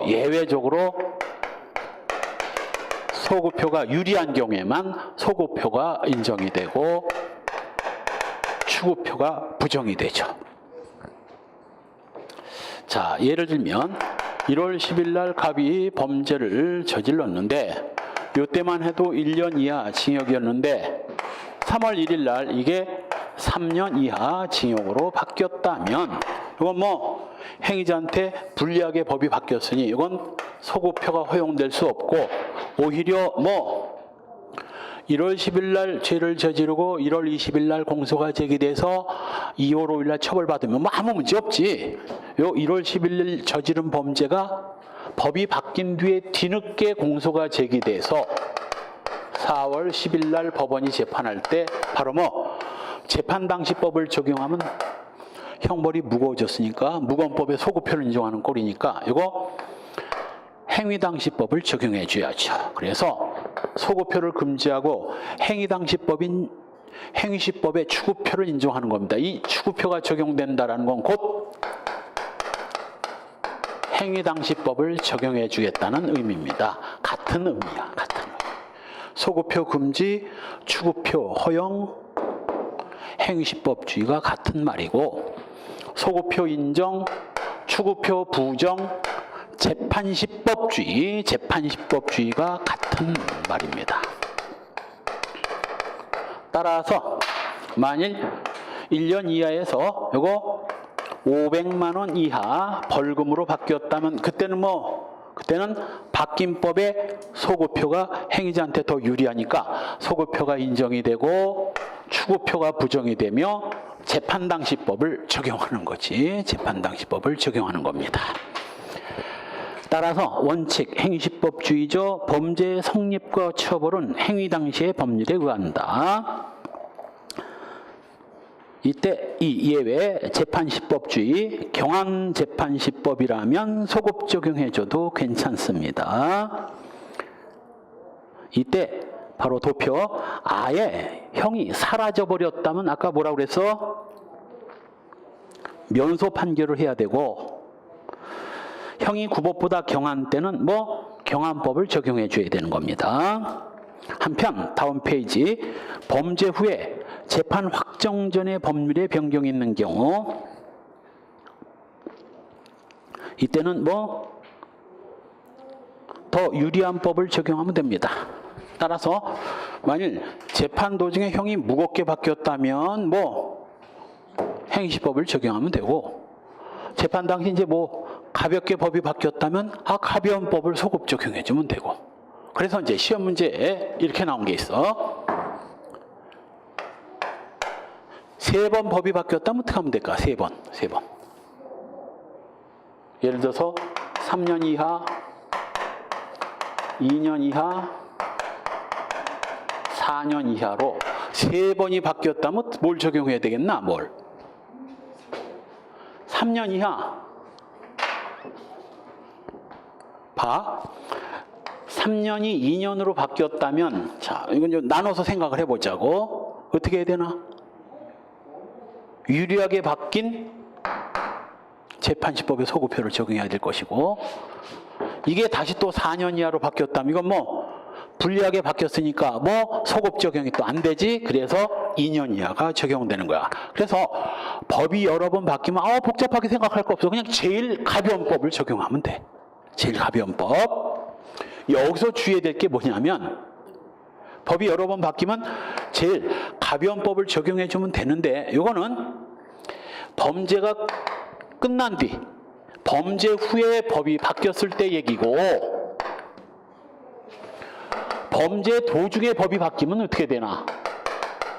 계속범 같이 범죄가 행해지는, 계속 행해지는 도중에 이렇게 3년, 2년, 4년으로 바뀌었다면, 이때는 이때는 그냥 마지막 법인 이 4년이 행위시법이 되는 거야. 그래서 이게 헷갈리거든, 학생들이. 범죄가 끝난 뒤에 바뀌었을 때는 제일 유리한 법을 적용하는데, 범죄 도중에 바뀌었을 때는 왜 맨 마지막 법이냐? 행위가 계속돼서 이때 끝났으니까 이게 행위시법이 되는 거예요. 이건 형의 경중을 가릴 필요가 없어. 무조건 마지막 행위당시법이 행위시법이야. 그리고 나서 이제 바뀌었다면 그때는 이제 행위시법과 재판시법이 나눠지는 거지. 주의해야 됩니다. 그래서 다시 한번, 이때 범죄 후는 범죄 종료 후를 말하고, 범죄 행위 도중에, 그게 바로 밑에 판례입니다. 1번, 포괄일죄가 되는 개개 범죄 행위가 법 개정 전후에 걸쳐서 행해진 경우에는, 이건 신고법의 경중은 가릴 필요도 없이 맨 마지막, 범죄 실행 종료시법이라고 할 수 있는 신법을 적용해서 포괄일죄도 처단해야 된다. 당연하지. 나머지 판례 다 마찬가지고요. 3. 이때 법률의 변경이란 형법뿐만 아니라 실질적 의미의 법이 바뀌는 것도 다 포함됩니다. 실질적 의미의 형법, 특별형법, 예를 들면 바로 폭처법이 이렇게 형이 줄어들었다든가, 이것도 다 법률의 변경에 해당되는 거예요. 한편 4. 지금 설명한 대로 범죄 후에 여러 차례 법이 바뀌면 제일 경한 법을 적용해 주면 되지만, 끝에다가 메모해 두세요. 판례 1번 있지만 그냥 비교해 놓고, 행위 도중에 바뀌면 마지막 법, 이렇게 행위 도중에 바뀐 경우에는 마지막 법이 행위시법이 됩니다. 이때 5. 형의 경중의 비교는 원칙적으로 법정형을 기준으로 하고, 법정형을 비교할 때는 법정형 중 병과형, 선택형이 있을 때는 그 중에서 제일 중한 형을 기준으로 합니다. 따라서 살인죄는 사형, 무기 5년 이상 징역이니까 그 중에서 제일 무거운 사형이 살인죄 법정형이 되는 거예요. 사형이 제일 무거운 형을 기준으로 하니까. 그 다음 바로 아래 판례는 바보 아니면 아는 거지.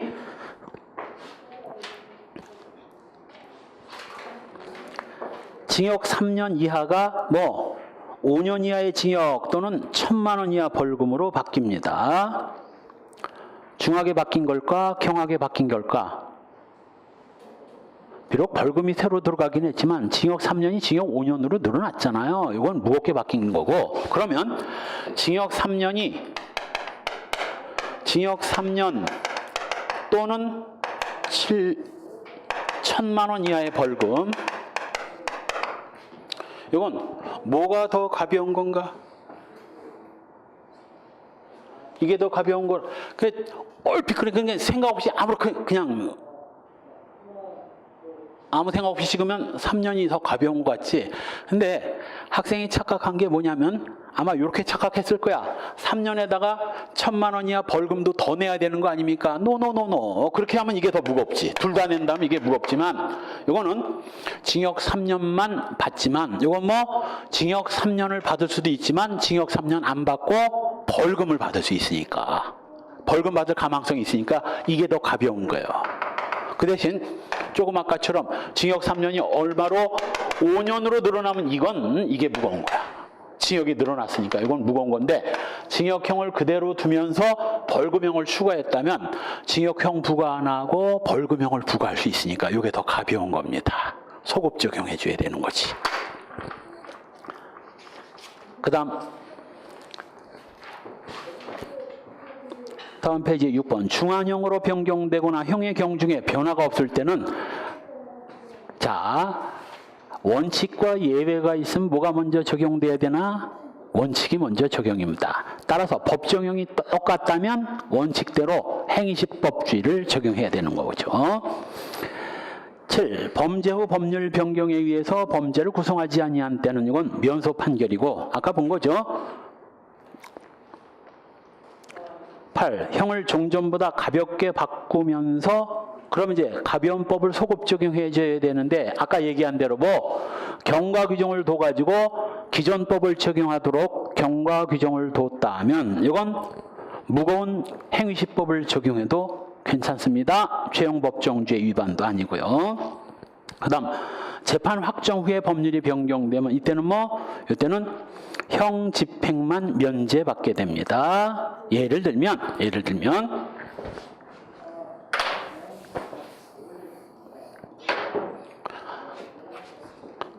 형법, 형사법을 그냥 다 정리해 볼까? 위헌 결정이 떨어진 경우가 이거 국회에서 형을 폐지한 경우,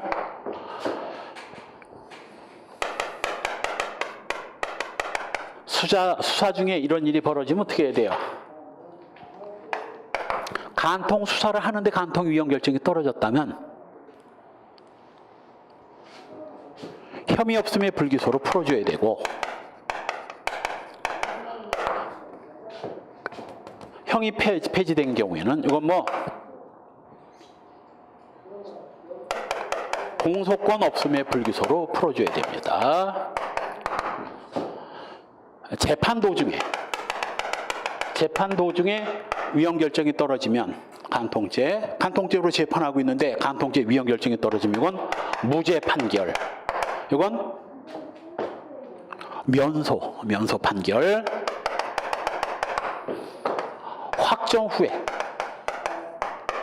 확정 후에 위헌 결정이 떨어지면 어떻게 해야 돼요? 이거 재심을 청구해서 무죄 판결을 받으면 되고, 이거는 확정 후에 국회가 법을 폐지하면 이건 형 집행만 면제받고 풀려납니다. 소급표가 없기 때문에 이거 형 집행을 면제받고 풀려나는 거예요. 석방되는 거지.